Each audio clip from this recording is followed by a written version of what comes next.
कुछ तो होगा ही, बस 100 तो होगा हमेशा ही। আপনারা দেখছেন হলদিবাড়ি টাইমস। স্কুলের প্রাক্তন ছাত্রদের নিয়ে রিইউনিয়ন টি10 নকআউট ক্রিকেট টুর্নামেন্ট চলছে দেওয়ানগঞ্জ হাই স্কুলের মাঠে। স্কুল সূত্রে জানা যায়, দেওয়ানগঞ্জ হাই স্কুলের উদ্যোগে বিগত মাধ্যমিক ব্যাচের মোট 16টি দলকে নিয়ে দেওয়ানগঞ্জ হাই স্কুল মাঠে এই খেলার আয়োজন করা হয়। বৃহস্পতিবার চতুর্থ দিনে 3টি খেলা অনুষ্ঠিত হয়। প্রথম খেলায় পরস্পর মুখোমুখি হয় দেওয়ানগঞ্জ হাই স্কুলের ক্রিকেট ওয়ারিয়ার্স 2009 মাধ্যমিক ব্যাচ বনাম দেওয়ানগঞ্জ হাই স্কুলের ডাইনামিক এক্সপ্রেস 2012 মাধ্যমিক ব্যাচ। ডাইনামিক এক্সপ্রেস 2012 মাধ্যমিক ব্যাচ টসে জিতে ফিল্ডিং করার সিদ্ধান্ত নেন। ক্রিকেট ওয়ারিয়ার্স 2009 মাধ্যমিক ব্যাচ ব্যাট করতে নেমে 10 ওভারে 7 উইকেট হারিয়ে 113 রান করে।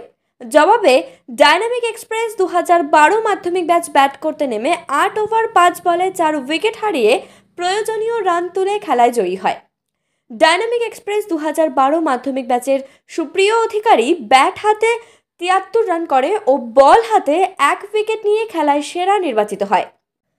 দ্বিতীয় খেলায় পরস্পর মুখোমুখি হয় দেওয়ানগঞ্জ হাই স্কুলের সুপার কিং 2008 মাধ্যমিক ব্যাচ বনাম দেওয়ানগঞ্জ হাই স্কুলের রয়্যাল টিম 2014 মাধ্যমিক ব্যাচ।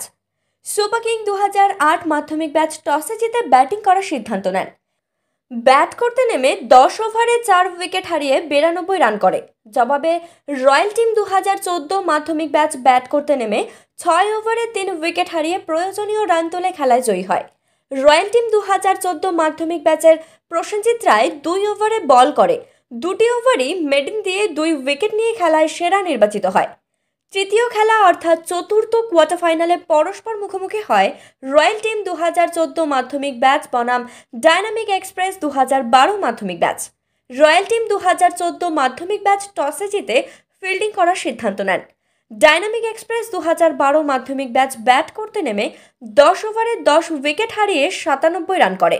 জবাবে রয়্যাল টিম 2014 মাধ্যমিক ব্যাচ ব্যাট করতে নেমে 9 ওভার 3 বলে 8 উইকেট হারিয়ে প্রয়োজনীয় রান তুলে তারা সেমিফাইনালে ওঠে।